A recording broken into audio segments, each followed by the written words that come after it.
నమస్తే welcome to social post ప్రేక్షకులకి మహాశివరాత్రి శుభాకాంక్షలు. ఏందంత డల్లుగున్నావు? శివరాత్రి అన్నప్పుడు ఎట్లా జోష్గా ఉండాలి? పొద్దున్న నుండి ఏం తినకుండా ఉపవాసం ఉన్నారా? నీరసం వచ్చేస్తుంది బాగా.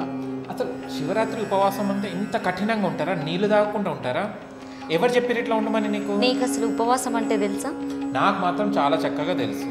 అన్ని తినొచ్చు, అన్ని తాగొచ్చు అని చెప్తుంటారు, కానీ ఏ ఐటమ్స్ తినాలో ఏ ఐటమ్స్ తాగాలో అది నాకు తెలియదు.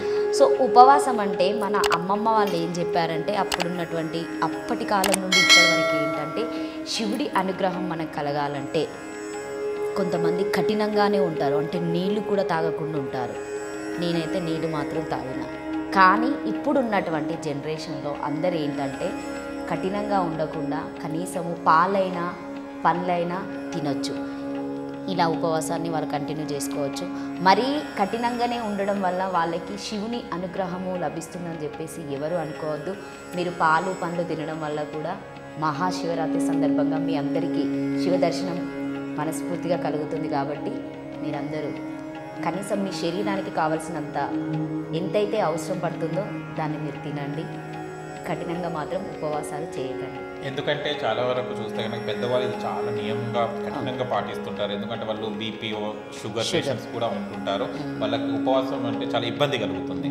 కాబట్టి ఉపవాసం అనేది మనం ఇది ఏదైతే పదార్థాలు తీసుకోవాలో అవి తీసుకోండి, బట్ భక్తి శ్రద్ధలతో ఆ డే మొత్తం ఉంటే సరిపోతుంది. శివనామం భక్తి శ్రద్ధలతో అని నువ్వు అన్నావు కదా.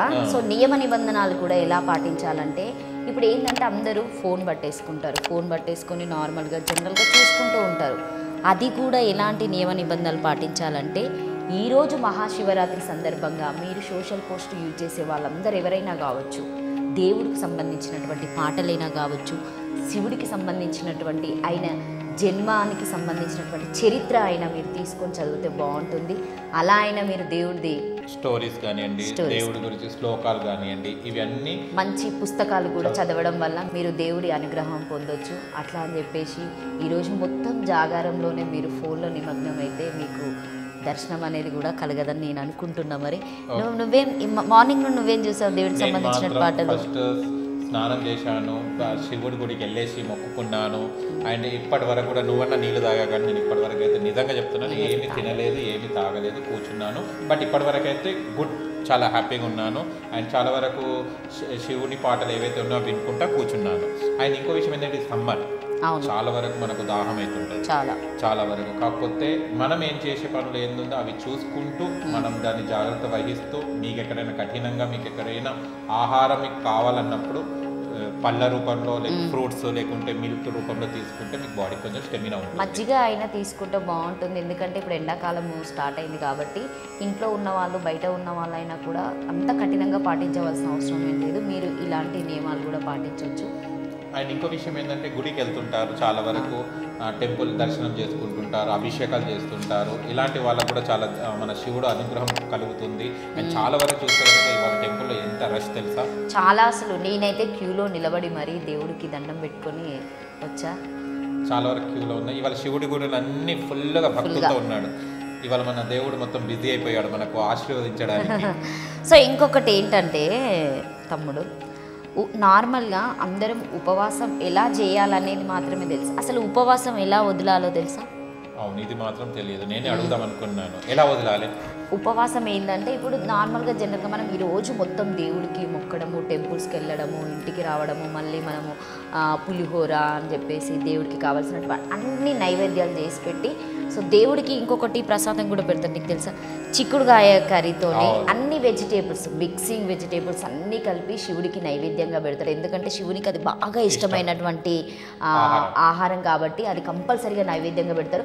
ఇంకొకటి ఏంటంటే సిటీలో ఇలాంటివి చేయరు, ఊర్లలో ఎలాంటివి చేస్తూ ఉంటారంటే మనము అప్పట్లో ఇట్లా వడ్లు దంచుకునేటివి ఉంటాయి కదా, సో ఇసురవుతూ లాంటివి పొడుగ్గా ఉండేటివి అవి ఉంటాయి కదా.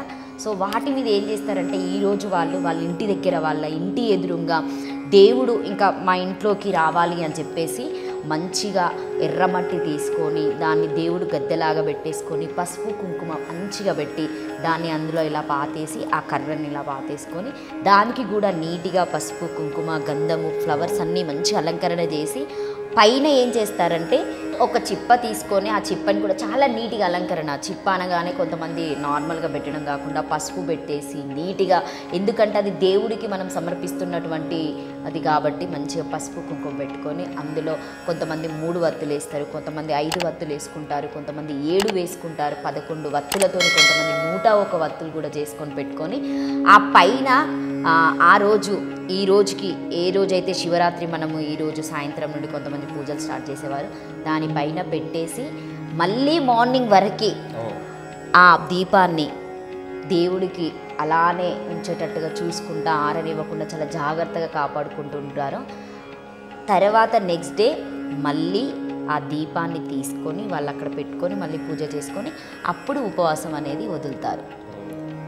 కానీ ఉపవాసం ఉండడం ఒక ఎత్తు అయితే ఉపవాసం విడవడం మాత్రం చాలా నియమాలతో చాలా పకడ్బందీగా చేసుకోవాలన్నమాట. చాలా చాలా చేయాలి. కాబట్టి మీరందరూ ఎవరైతే మా సోషల్ పోస్ట్ చూస్తున్నటువంటి ప్రేక్షకులు ఎవరైతే ఉన్నారో అంత కఠినంగా మీరు పాటించవలసిన లేదు. ఎందుకంటే ఇది సమ్మర్ కాబట్టి చాలా జాగ్రత్తగా మీరందరూ మజ్జిగ అయినా కావచ్చు, పాలైనా కావచ్చు, వాటర్ అయినా కావచ్చు, చల్లటి పదార్థాలు ఏదైనా తీసుకోండి. Thank you. మరొకసారి మీ అందరికీ మా సోషల్ పోస్ట్ తరపున మహాశివరాత్రి శుభాకాంక్షలు.